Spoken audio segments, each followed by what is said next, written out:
Halo, balik lagi nih di channel Pelangi Biru. Kali ini saya mau nyambung bahaya sebuah keyakinan, yaitu sebuah keyakinan yang dialami oleh orang yang sakit, ya, sakit. Nah, kalau ini bahaya sebuah keyakinan di mana kita meyakini dan berharap. Jadi di sini saya nemu juga sebuah fenomena lucu. Saya tinggal di sini nih baru beberapa minggu. Ya, saya selamanya bakal tinggal di sini gitu.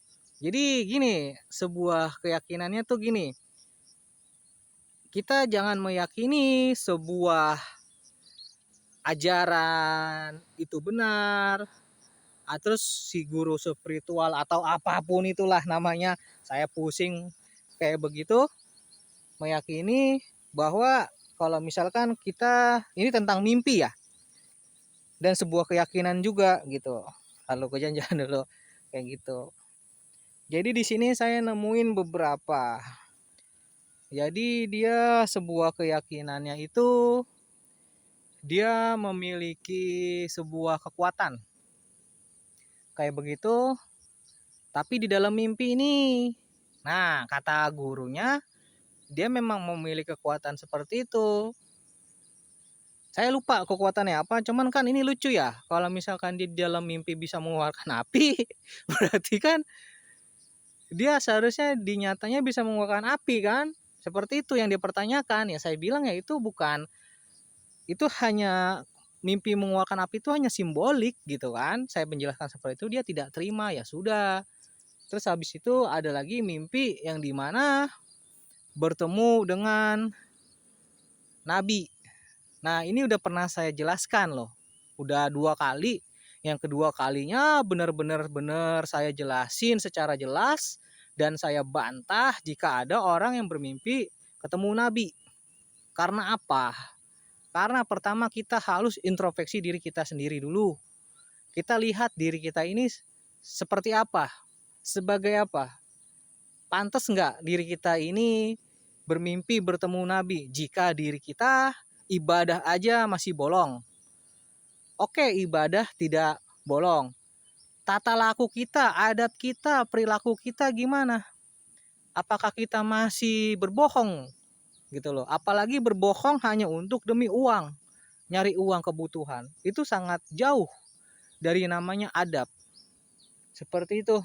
Jadi kita harus introspeksi diri kita dengan benar-benar, baru kita bisa meyakini gitu loh. Jadi mimpi-mimpi seperti itu tuh sebenarnya mimpi ketemu nabi itu, atau mimpi ketemu dengan para wali atau para apa seperti itu, sebenarnya itu ada dua. Pertama, kita salah dalam pembelajaran sebuah agama. Jadi kita disuruh untuk kembali ke awal. Ke awalnya ya seperti kita mimpi ketemu nabi kayak begitu. Itu. Kedua, mimpi ketemu nabi atau wali itu bisa berdasarkan dari datangnya jin.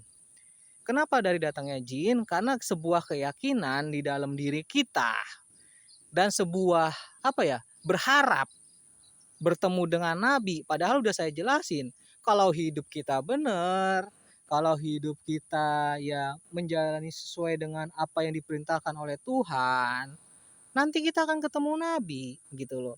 Di dunia ini kita hanya untuk memupuk di mana yang dikatakan itu sebuah, untuk memupuk iman, amal, takwa untuk kedepannya itu setelah mati. Nah di situ baru kita nanti ketemu dengan yang namanya nabi. Jika kalian benar-benar gitu.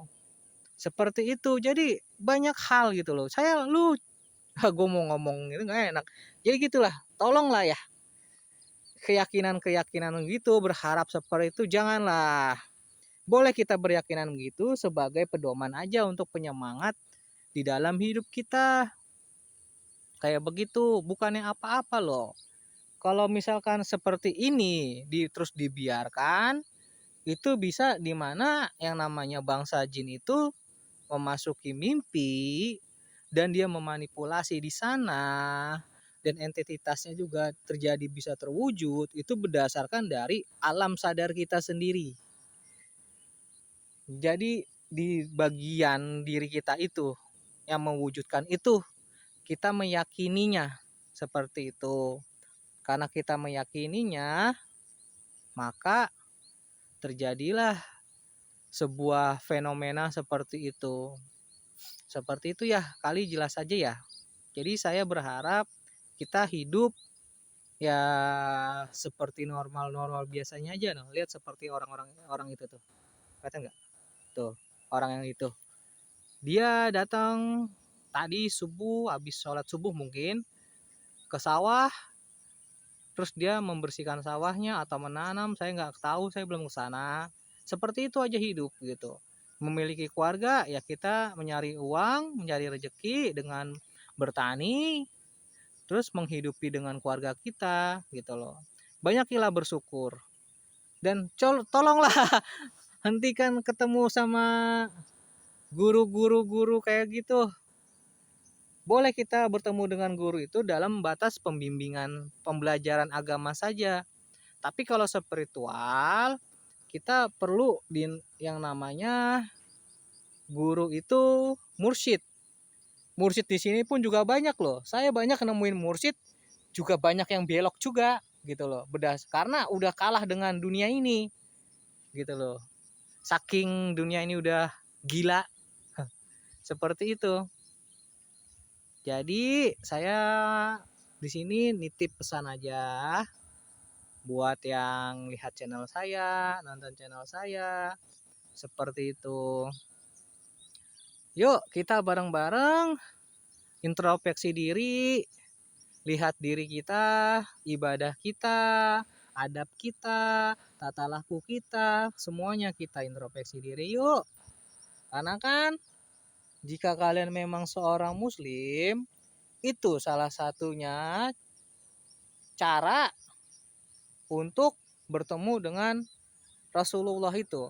Nah, nanti bertemu Rasulullah itu setelah kita meninggal, terus terjadinya kiamat dan umat manusia ini dibangunkan, nanti akan ketemu dengan Rasulullah itu 2 kali atau 3 kali kalau saya nggak salah. Seperti itu. Kalau ada yang nanya, kok kamu tahu gitu? Itu ada beberapa orang yang mengkajinya.